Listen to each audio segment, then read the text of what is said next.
అందరికీ నమస్కారం. Welcome to Telugu wallet. Bharat పొరుగు దేశం మయన్మార్లో శుక్రవారం చోటు చేసుకున్న వరుస భూకంపాలు మృత్యుఘోషం మోగిస్తున్నాయి. ఇక వందల కొద్ది భవనాలు కుప్పకూలిపోయాయి. శిథిలాల కింద జనాలు పిట్టల్లా నలిగిపోయారు. ఇదిలా ఉంటే శుక్రవారం అర్ధరాత్రి 11:56 ప్రాంతంలో మయన్మార్లో మరోమారు భూకంపం వచ్చింది. రెక్టర్ స్కేల్ పై 4.2 తీవ్రత కూడా నమోదైంది. ఈ మేరకు నేషనల్ సెంటర్ ఫర్ సిస్మోలజీ వెల్లడించింది ఈ విషయాన్ని. స్థానిక కాలమానం ప్రకారం మార్చి 28 రాత్రి 11:56:29 మూడోసారి భూకంపం వచ్చిందట. భూమి అంతర్భాగంలో 10 కిలోమీటర్ల లోతులో భూమి కంపించిందని నేషనల్ సెంటర్ ఫర్ సిస్మోలజీ వెల్లడిస్తోంది. దీని చుట్టుపక్కల ప్రాంతాల్లోనూ భూ ప్రకంపనాలు మొదలయ్యే అవకాశం ఉందని ఎన్సిఎస్ పేర్కొంది. మరోవైపు ఆఫ్ఘనిస్తాన్లో కూడా శనివారం తెల్లవారుజామున 5:16 ప్రాంతంలో భూకంపం కూడా వచ్చింది. దీని తీవ్రత ఎంతవరకు అంటే 4.7గా నమోదైంది.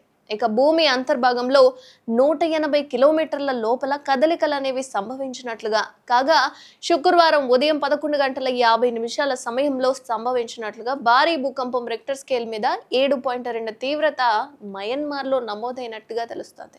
అయితే బ్యాంకాక్, థాయిలాండ్లోని అనేక ప్రాంతాల్లో కూడా శక్తివంతమైన భూకంపాలు చోటు చేసుకున్నాయి. దీంతో వందలాది మంది జనాలు భయంతో బయటకు పరుగులు తీస్తున్నారు.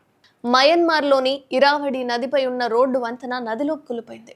ఇక భూమి ఉపరితలానికి దగ్గరగా ఎక్కువ శక్తి విడుదల కావడం వల్ల ఇంతటి అనర్థం చోటు చేసుకున్నట్లుగా భూమి లోపల సంభవించే లోతైన భూకంపాలతో పోలిస్తే ఈ రకమైన ఉపరితల భూకంపాలు అత్యంత ప్రమాదకరమైనట్టుగా తెలుస్తోంది.